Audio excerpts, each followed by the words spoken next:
पे ब्लॉक हो जाता है बच्चे का किसी भी वजह से, तो आपने उसको किस तरह निकालना है। तो पकड़ने का तरीका मैंने कल बताया था आपको, किस तरह आपने उसको होल्ड करना है और चेयर पे बैठ जाना है, चारपाई पे, टेबल पे, अपनी टांग के ऊपर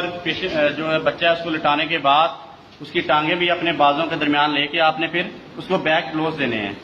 1 2 3 4 5, और फिर आपने उसको दूसरी तरफ ले जाना है और उसकी टांगे भी अपने बाजों के दरमियान लेके, और फिर 2 उंगलियों की मदद से आपने उसकी छाती को दबाना है, 1 2 3 4 5, और फिर 5 कंप्रेस करने के बाद दोबारा आपने उसको दूसरे बाजू पे ले आना है, 1 2 3 4 5, और फिर दूसरी तरफ 1 2 3 4 5। और ये काम आपने उस टाइम तक करना है जब तक एयरवे का रास्ता जो है वो क्लियर नहीं हो जाता।